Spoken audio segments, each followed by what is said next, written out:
नमस्कार दोस्तों, मैं अनंत कुमार आज बायोलॉजी का 8वां वीडियो आपके सामने जारी करने जा रहा हूं। इसके पहले मैंने कोशिका पर 4 वीडियो रक्त, एड्स, बैक्टीरिया और वायरस पर बनाकर दे चुका हूं। आज का मेरा महत्वपूर्ण वीडियो खास टॉपिक के साथ है और इस टॉपिक में काफ़ी दमदार मटेरियल भी डाला गया है जो आपको हर कंपटीशन में कन्फ्यूजन और जानकारी के लिए प्रेरित करता है। तो दोस्तों, आज का मेरा टॉपिक है बायोलॉजी का अति महत्वपूर्ण टॉपिक बैक्टीरिया। अगर वीडियो अच्छा लगे तो मेरा यूट्यूब चैनल को लाइक और शेयर जरूर करते रहें। बेल आइकन को भी दबा दीजिए ताकि अगला आने का वीडियो संकेत मिलते रहे। और इस तरह से मैं अपने आज वीडियो को शुरुआत कर रहा हूं।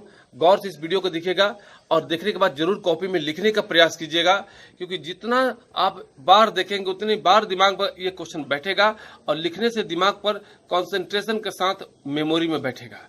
तो दोस्तों, थोड़ी सी भावनाओं को समझते हुए और पढ़ाई में दमदार मेहनत कीजिए। आइए अपने लाइन पर आते हैं। देखिए, जैसा कि आज के मेरा टॉपिक है जीवाणु। दोस्तों, क्वेश्चन डालता है एग्जाम में, जीवाणु की जानकारी कहां से मिली? तो दांतों के खुरचन से जो रक्त निकले, उस रक्त से जो है ना जीवाणु की जानकारी का आभास हुआ था। और जीवाणु के पिता यानी बैक्टीरियोलॉजी के पिता कौन थे? तो लीवेनहॉक। ये हॉलैंड के रहने वाले थे और 63 ईस्वी में इन्होंने इसकी जानकारी दी थी। लेकिन लीवेनहॉक ने इसे सूक्ष्म जीव की संज्ञा दिया था, न कि इनको बैक्टीरिया कहा था। यानी बैक्टीरिया की खोज लीवेनहॉक ने किया था और इसे सूक्ष्म जीव कहा था। और बैक्टीरिया यानी जीवाणु शब्द का प्रतिपादक कौन थे? एहरेनबर्ग। 1829 में एहरेनबर्ग ने पहली बार इस सूक्ष्म जीव का नाम जीवाणु दिया था। दोनों क्वेश्चन पूछता है, यानी कहां से निकलता है? दांतों के खुरचन से जानकारी मिला। पिता कौन? लीवेनहॉक। इन्होंने ही इसका खोज किया। कब किया? 1663 में। कहां के रहने वाले थे? हॉलैंड के। जीवाणु का नामकरण किसने दिया था? एहरेनबर्ग ने। किस वर्ष? 1829 में। दोस्तों, जीवाणु है क्या? तो जीवाणु मोनेरा जगत का एक जीव है। क्वेश्चन डालता है, जीवाणु किस जगत के अंतर्गत आता है? मोनेरा जगत। और ये कैसा प्राणी है? तो जीवाणु यूकैरियोट एक कोशिकीय प्राणी है। कोशिका के 2 रूप होते हैं, एक यूकैरियोट और एक प्रोकैरियोट, यानी एक कोशिकीय प्राणी और बहुकोशिकीय प्राणी। तो यह एक कोशिकीय प्राणी के अंतर्गत कोशिका के दूसरा रूप में यूकैरियोट कोशिका है। क्वेश्चन पूछता है, कोशिका किस प्रकार की ये जीवाणु किस प्रकार की कोशिका है? तो ये यूकैरियोट कोशिका का एक भाग है जो एक कोशिकीय प्राणी के रूप में जाना जाता है। अब आइए, इसके निर्माण में 2 घटक महत्वपूर्ण काम करते हैं, एक पेप्टाइड और दूसरा ग्लाइकॉन। तो अमीनो अम्ल से ये दोनों घटक का निर्माण होता है। खासकर पूछता है पेप्टाइड का निर्माण किससे होता है? तो अमीनो अम्ल से। और इसमें केवल आरएनए पाया जाता है, न कि डीएनए। अब इन शब्दों के साथ हम लोग आते हैं कि यहां से महत्वपूर्ण टॉपिक मेरा आ रहा है कि बहुत सारे विद्वान जो जीवाणु के संदर्भ में बहुत सारे कथनों को दिए या खोज को दिए।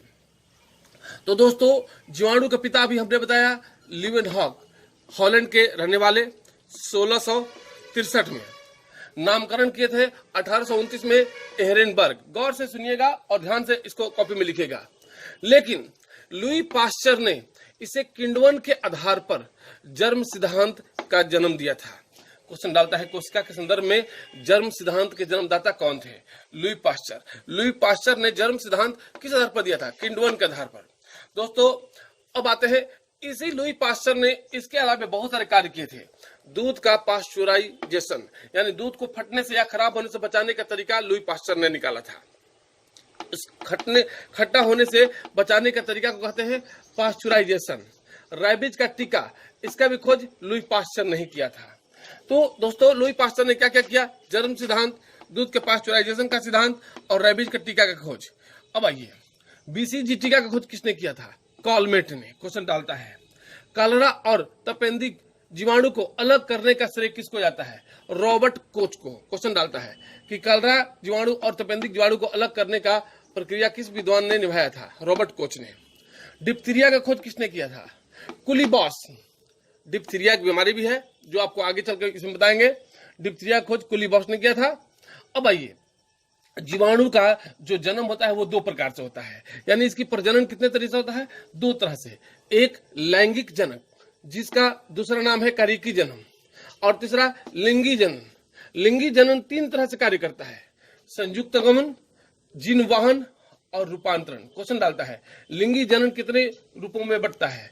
तो संयुक्त गमन, लिंग वाहन और रूपांतरण से। अब आइए कि जीवाणु के संदर्भ में प्रतिरोधी सिद्धांत किसने दिया था? लिस्टर ने। उसके अलावा वायुमंडल के नाइट्रोजन से नाइट्रोजनीकरण का स्थिरांक किस विद्वान ने साबित किया था? बिजरिक ने। क्वेश्चन डाल देगा वायुमंडल में मौजूद नाइट्रोजन को स्थिरीकरण के रूप में यानी नाइट्रोजीकरण के रूप में किस विद्वान ने साबित किया था? बिजरिक ने। ये सब जीवाणु से संबंधित है। लेकिन आते हैं जीवाणु का पोषण किस प्रकार से होता है। तो जीवाणु का पोषण पांच प्रकार से होता है। डीपली तो हम लोग क्लास में देते हैं, लेकिन वीडियो के माध्यम से एग्जाम के लिए अनिवार्य चीजें आपको डाल रहे हैं। तो पहला है प्रकाश संश्लेषी माध्यम। इसमें क्रोमेटियम और रोडेस्पेलियम, ये दोनों जीवाणु हैं जो प्रकाश संश्लेषण के माध्यम से पोषण करते हैं। रसायन संश्लेषी माध्यम, इसमें अकार्बनिक पदार्थों को तोड़कर और जीवाणु अपना भोजन का संश्लेषण करते हैं। नाइट्रोमोनस और हाइड्रोजनोमोनस, ये दो जीवाणु हैं जो रसायन संश्लेषी से काम करते हैं। मृतपोषी, इसमें लैक्टोबैसिलस जो दूध से दही बनाने के लिए काम करता है, और एजेंटोवेक्टर, ये भी जीवाणु है जो दोनों जीवाणु मित्रजीवी रूप में पोषण करते हैं, यानी अपना भोजन लेते हैं। सहजीवी रूप से भोजन लेने वाले जीवाणु में राइजोबियम, जो दलहनी पौधों के जड़ों के नीचे पाया जाता है, और ये काफी प्रोटीन के वाहक भी होता है। परजीवी, माइक्रोबैक्टीरियम, जो माइक्रोबैक्टीरियम है ये परजीवी है, यानी रोग फैलाने की क्षमता इसमें ज्यादा होता है। तो आते हैं जीवाणु की बहुत सारी विशेषताओं को देखते हुए। यानी पहला विशेषता क्या निकला कि जीवाणु एक कोशिकीय प्राणी है। इसे देखने के लिए साधारण माइक्रोस्कोप की जरूरत पड़ती है। दूसरा पॉइंट हो गया, इसका फिल्टराइजेशन हो सकता है, यानी इसको छाना जा सकता है। आज भी हम लोग आरओ या बहुत सारा फिल्टर लगाकर पानी को शुद्ध करते हैं। तो इससे होने वाला जो भी रोग होता है उसमें काफी दर्द होता है, क्योंकि कीटाणु बढ़ते जाते हैं, काटते जाते हैं, और इससे होने वाला जो भी रोग है सब जल्दी ठीक हो जाते हैं या ठीक हो सकते हैं। ऐसा नहीं कि नहीं ठीक हो गए, जो भी जीवाणु से होगा सब ठीक हो जाता है। इसमें केवल डीएनए पाए जाते हैं। यह जीवन और मृत्यु के बीच में एक कड़ी नहीं है। जब इंसान मर जाएगा तो जीवाणु भी मर जाएंगे, क्योंकि परपोषी होता है। यह परजीवी होता है, यानी दूसरे के भोजन पर आश्रित होता है, अपना भोजन स्वयं नहीं बनाता है। केवल जीव गृह में ही यह मौजूद होता है, यानी जो जीवित होते हैं उसी में ही यह मौजूद होगा। मरे हुए लोगों में जीवाणु का आभास कम होता है, नहीं होता है। इसे मानव का मित्र कहते हैं। क्यों कहते हैं? इसके लिए यहाँ पर बहुत सारा हम देंगे। यह केवल साधारण जल में पाया जाता है, गंगाजल में नहीं पाया जाता है। गंगाजल में वायरस पाया जाता है, यही कारण है कि गंगाजल खराब नहीं होता है। यह परपोषी होता है और वायरस स्वपोषी होता है। इसका डिफरेंस वीडियो हम डाल चुके हैं, आप YouTube पर देख लेंगे जरूर। अब आइए, जीवाणु मानव का मित्र है कैसे? तो इसका कैसे का उपयोग है कि इसका उपयोग हम लोग औषधि के रूप में करते हैं। सड़े गले मृत अवशेषों का क्षय करने में जीवाणु का उपयोग होता है। दूध से दही बनाने में इसका उपयोग होता है। सिरका बनाने में, अचार बनाने में, जलेबी बनाने में, बेकरी उद्योग यानी पावरोटी के उद्योग में भी इसका होता है। चाय में, तंबाकू में जीवाणु का अंश मिलता है। जूट, रेशा, पटसन यानी इन सबों में भी पानी में सड़ाकर इससे रेशा तैयार किया जाता है। ये जीवाणु का ही देन है। भूमि की उर्वरा शक्ति बढ़ाने में जीवाणु का ही देन है। नाइट्रोजन के स्थिरीकरण में जीवाणु का महत्वपूर्ण भूमिका होता है। दलहनी पौधों के जड़ों में राइजोबियम नामक जीवाणु पाए जाते हैं। तो दोस्तों, ये इसके उपयोग बता दिए, ये इसकी क्षमता बता दी है। अब आइए फटाफट हम लोग इस पर आते हैं कि इससे होने वाले महत्वपूर्ण रोग कौन कौन है। तो एक लाइन छोटा याद रखिएगा, शीश पंडित का टीका नींव है। शीश पंडित का टीका नींव है। शीश का अर्थ हो गया सिफिलिस, ट्रेपनोमा पैलिडियम। सिफिलिस किससे फैलता है? ट्रेपनोमा पैलिडियम से।